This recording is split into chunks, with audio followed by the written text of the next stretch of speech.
In Biden's first press conference on the 25th of March 2021, he came out and said that he had consulted historians on how quickly that he could bring about change. Now, without even knowing what was said in that meeting, there's alarm bells ringing because there seems to be some big assumptions made, and I'd like to go through those. Now, the first assumption, there's three, is that you can bring about social engineering by asking biographical historians. Now, it's all nice and good that he sought out historians to try and bring about change, but the problem is, if we're going to go to the doctors with a heart problem, you wouldn't go to a knee specialist. You'd go to the heart specialist instead. Now, these biographical historians, well and good, might know a lot about the early US presidents, etc., and a few other people as well. But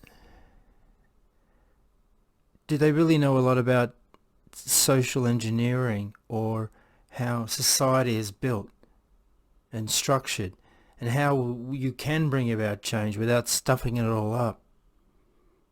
And my concern would be that they don't. Instead, they might have gone to someone like John Searle or Jordan Peterson, and they might have got a better understanding of what they're trying to do and why they might not want to do it. Which brings me to the second assumption, that you can even change society without stuffing it all up. Now, if these historians were worth their salt, they would have told him to read Plato, particularly the Republic and the Parmenides. Now, in Plato's Republic, you see that it doesn't even work in theory, let alone practice, where he tried to do it in Syracuse and Sicily and stuffed that all up too.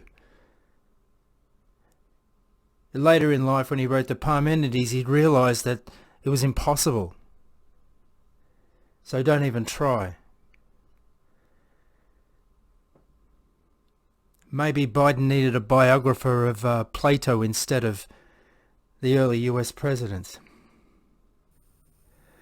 Or maybe Biden could have got a biographer of Tutankhamun's father, Akhenaten, the famed heretic pharaoh, who in his own lifetime brought about so much change he nearly destroyed his whole empire, which had lasted over 1,000 years.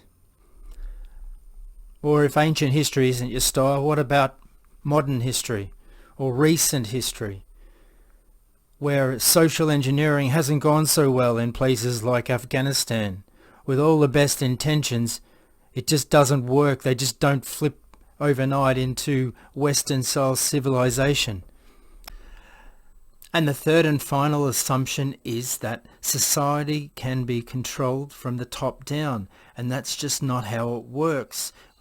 As per John Searle, we use collective intentionality. It's a collective. We share meaning and understanding with our limited vocabulary.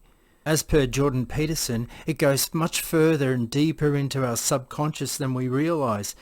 There's much more going on than we understand. So how could we possibly know how to fix it all if we don't even know what's going on? Now, you might just say this is a bunch of hysteria and all this social justice, cancel culture stuff will just go away. But this goes all the way to the top. The President of the United States believes in this. The leader of the United Nations believes in all this.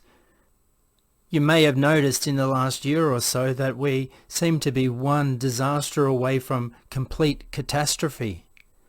Just look at what happened in the Suez Canal or the COVID disaster.